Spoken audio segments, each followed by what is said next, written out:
Un témoignage dans ce grand angle, celui de Rami Abou-Jamous, journaliste palestinien francophone devenu porte-voix de l'enfer de Gaza. Il vient de recevoir 3 récompenses au prestigieux prix Bayeux des correspondants de guerre en France pour son récit quotidien du conflit. Depuis plus d'1 an, il transmet sans relâche ses informations aux journalistes francophones étrangers qui saluent son courage physique mais aussi sa rigueur journalistique. Un travail accompli au péril de sa vie, d'autant plus essentiel qu'Israël interdit, on le rappelle, aux journalistes étrangers d'entrer dans la bande de Gaza. Bonsoir Rami Abou-Jamous. Merci beaucoup d'être avec nous en duplex de Gaza. Est-ce que vous vous sentez un peu moins seul avec ces récompenses décernées à Bayeux? Oui, surtout, je sens que c'est un peu la victoire du journalisme palestinien, la victoire de tous les journalistes palestiniens, la victoire aussi pour nos collègues journalistes qui sont allés se reposer en paix parce qu'ils étaient tués par l'armée israélienne. La victoire contre ceux qui disent qu'on ne peut pas être palestinien et journaliste, et surtout ça sortait des voix des journalistes malheureusement. Donc oui, c'est une grande victoire. Et moi, je peux dire que c'est vraiment la victoire du journalisme palestinien. Vous parliez des journalistes tués au cours de ce conflit. Une cérémonie a eu lieu la semaine dernière au Mémorial des reporters à Bayeux, à l'initiative de Reporters sans frontières, pour rendre hommage aux 140 reporters palestiniens qui sont morts dans l'exercice de leur métier. Il y a un olivier qui a été planté en leur souvenir. On voit l'image. Qu'est-ce qui vous pousse, vous, à continuer malgré les risques ? On veut que cet olivier continue parce que nous, on est enracinés dans cette terre-là, que ce soit des Palestiniens ou des journalistes. On va continuer le chemin, on va continuer à prendre la flamme et continuer ce que les autres ils ont commencé. Et malheureusement, ce métier-là, pour un Palestinien, ça vaut beaucoup de choses. C'est un ancien métier qui date de 1948, qui a beaucoup de responsabilités. Malheureusement, on est toujours mal, ou bien on met toujours des doutes de ce qu'on dit et ce qui sort de Gaza et de la Palestine. Toujours on met en doute ce qu'ils disent les journalistes palestiniens. Et voilà, c'est un combat entre non seulement contre le grand arsenal qui est en train de nous faire tuer avec cette machine de guerre, mais aussi c'est un combat avec la propagande médiatique que les Israéliens ils exercent depuis longtemps et surtout pendant cette guerre-là. Vous avez été récompensé pour votre documentaire Gaza, fuir l'enfer, pour votre journal Gaza aussi, journal de Gaza publié depuis février dernier sur le site Orient 21. Et 3 fois par semaine, vous livrez une chronique professionnelle aussi, intime, de ce que vous vivez, rythmée donc par la lutte des habitants pour survivre au gré des déplacements forcés et donc des bombardements. Que faites-vous quand il y a justement un raid aérien? Comment travaillez-vous? Expliquez-nous, Rami Abou-Jamous. En tant que journaliste, on a beaucoup de difficultés. La première difficulté, c'est le risque qu'on prend parce qu'on est visé. Malheureusement, ce gilet pare-balles qui est normalement une sorte de protection, ça devient plutôt un outil de ciblage. On est beaucoup plus ciblé avec ce gilet pare-balles. On a un problème avec les moyens. On n'a pas de moyens. Moi, j'ai tout ce que vous avez vu, que ce soit pour le journal de bord ou bien le reportage qu'on avait fait. Tout ça, ça a été fait par mon portable. J'écris par mon portable, j'envoie par mon portable, j'ai pas les moyens. Et là, heureusement qu'on a la maison de la presse où je peux utiliser Internet, mais d'habitude, on a une difficulté d'avoir Internet, une difficulté d'avoir de l'électricité pour charger les téléphones. Et surtout, on a un problème logistique pour couvrir tout ce qui se passe. Il y a tellement d'intensité de ce qui se passe, ça bombarde partout. Et on peut pas être partout en une seule minute parce que on a un problème logistique, on n'a pas de voiture, il n'y a plus de fuel, il n'y a plus de carburant pour me donner de voiture. La majorité de routes, ils sont coupées et pour trouver un moyen de transport, il faut attendre des heures.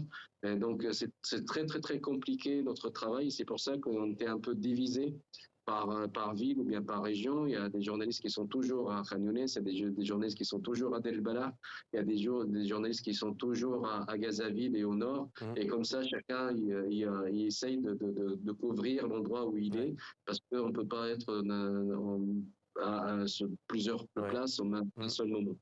Ouais, et vous le disiez donc, hein, vous êtes à Dar el Bala, à la Maison de la Presse. Je précise d'ailleurs que cet entretien est enregistré, puisque la connexion Internet est capricieuse. Et vu le conflit, on comprend pourquoi. Dar el Bala, ça se trouve entre Gazaville, qui est au nord, et Khan Younes, dans le sud de l'enclave palestinienne que vous avez cité. Alors, vous l'avez évoqué, on avait diffusé un de vos reportages sur TV5 Monde, Rami Abou-Janous. Vous êtes venu, vous, votre épouse et votre fils de 3 ans, Walid, héros malgré vous. On regarde cette séquence et on vous retrouve juste après. Baba, maman. Yalla, maman, on va chercher maman. On était encerclés toute la nuit, ça bombardait autour, ça bombardait à la tour, ça bombardait pour tout le monde.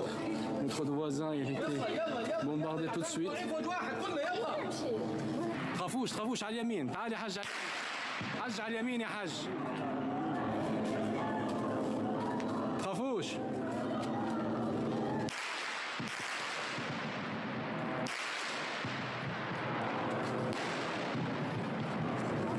Ça va, Baba? Hein? Tu vas sortir bail? Ok. Bravo, Baba. Je vais faire de toi, Baba. Je vais faire de toi, Habibi. Olom, yalla, plus vite, Baba. Olom, vite. Olom, faites vite. C'est l'hôpital. C'est l'hôpital, Baba. La panique totale à l'hôpital Shifa. Tout le monde veut se quitter. Tout le monde veut partir. Regardez les morts. Même pas une mort. Regardez.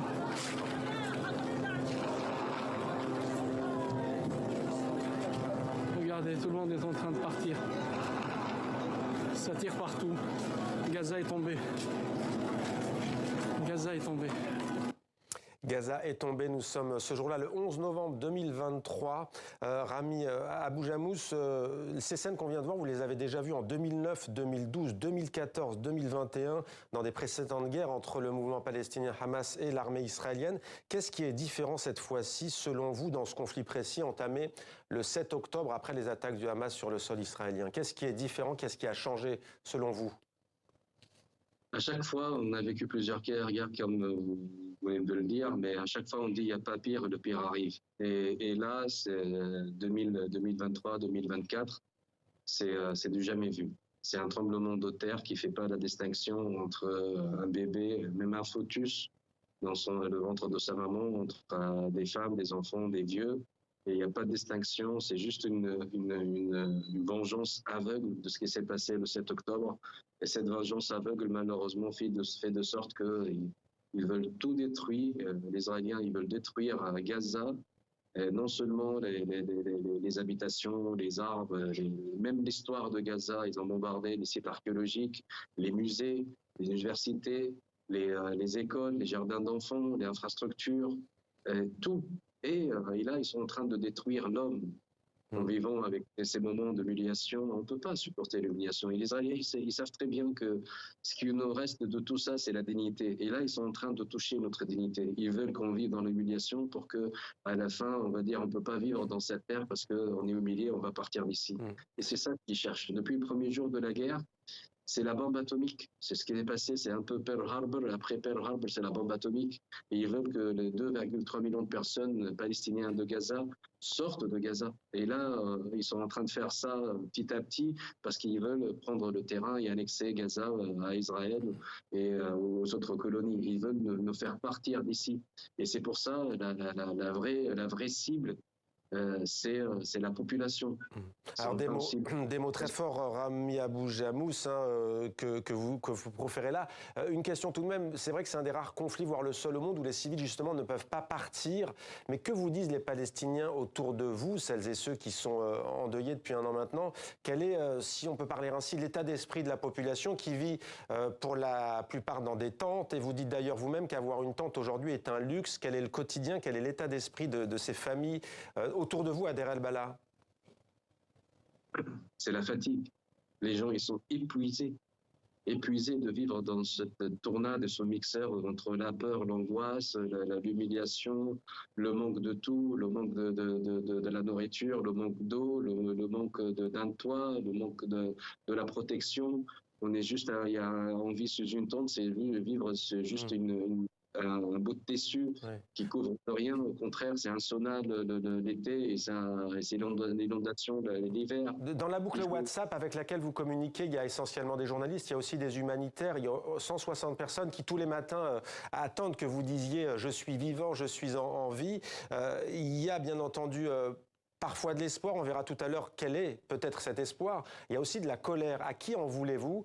Est-ce que vous vous sentez abandonné par les pays arabes, par les pays occidentaux, par la communauté internationale? Vous savez que les Palestiniens, vous-même, mais ceux qui vous défendent, parlent toujours d'un double standard, d'un deux poids, deux mesures. Récemment, au sommet de la francophonie, Emmanuel Macron, le président français, a dit « Il n'y a pas de double standard à l'échelle internationale ».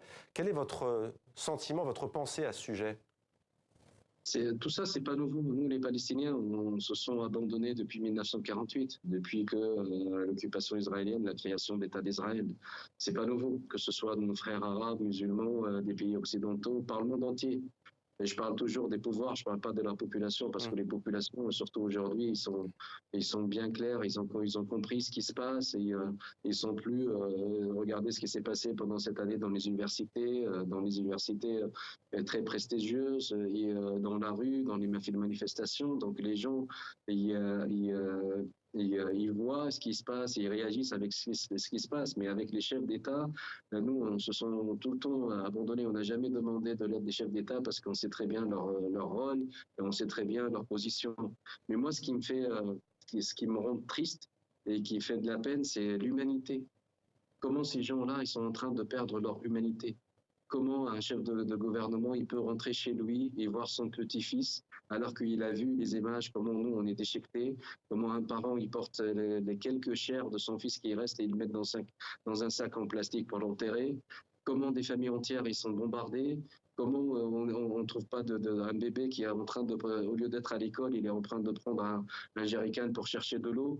Comment ce président ou chef d'État, il peut sentir ça quand il voit son enfant ou bien son petit-fils? Et Rami C'est ça. Abou-Jamous, c'est l'une des questions. Et moi, je vous pose la question, c'est vrai que dans la société israélienne, il y a de nombreux manifestants pour la paix, même si le 7 octobre a été une onde de choc. Mais parfois, des Israéliennes et des Israéliens l'avouent, ils disent c'est terrible, on n'arrive pas à avoir de l'empathie. Est-ce que vous, par exemple, s'agissant des otages, qui sont encore au moins 64, au moins du Hamas, coupés de leur famille, est-ce que vous, en tant que Palestinien, que journaliste, est-ce que vous avez encore cette empathie et cette force peut-être de voir la souffrance de l'autre et peut-être de vous projeter déjà, ou est-ce que vous ne pouvez pas le faire, de vous projeter vers un avenir commun dans la région et vers un espoir de paix? Et on est les Palestiniens, pas que moi personnellement, mais tous les Palestiniens, ils sentent ce qu'ils ont vécu, les Israéliens, parce que nous, on le vit tous les jours depuis 48. On a vécu, mes grands-parents, ils ont vécu ça à Deir Yassin avec les milices de Haganah et les milices juives qui ont fait des massacres et qu'on peut faire fuir 800 000 personnes de l'époque et qui sont maintenant des réfugiés au Liban, en Jordanie, en Cisjordanie, à Gaza et en Syrie. Nous, on est les premiers à sentir ce qu'ils ont. Surtout les familles des prisonniers. Nous, on a à peu près 7000 prisonniers qui sont dans les prisonniers israéliennes juste parce qu'ils ont revendiqué la liberté. Et qui ne sont pas juste là depuis un an, ça fait des gens qui ils ont plus de 40 ans. Younes, il a plus de 43 ans dans les prisons, derrière les barreaux et les prisons israéliennes.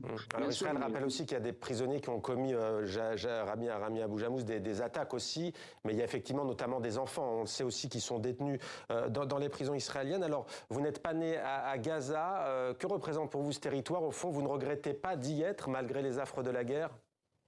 Au contraire, c'est une fierté d'être ici, une fierté d'être palestinien, et fierté de rester ici, de ne pas sortir.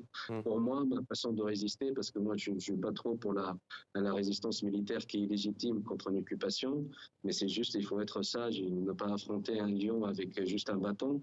Mais pour moi, ma façon de résister, c'est rester ici. Et c'est la langue française aussi que vous avez appris en France notamment?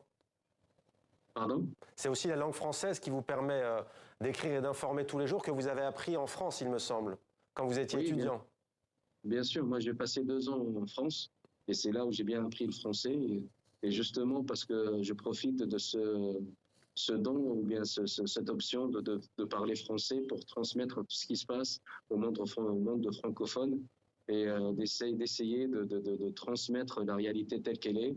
Et le prix Bayeux était vraiment la récompense et la victoire de notre travail, de tous les journalistes, et surtout à moi, parce que je sens que au moins j'ai bien fait mon travail. Merci beaucoup Rami Abou Jamous d'avoir été avec nous donc à Deir el-Bala, dans le centre de la bande de Gaza. Merci pour cet entretien, pour les informations que vous nous avez données aussi. On l'a compris parfois, votre point de vue, celui d'un journaliste francophone palestinien en proie à ce conflit qui dure maintenant depuis plus d'1 an. Merci à vous. Merci.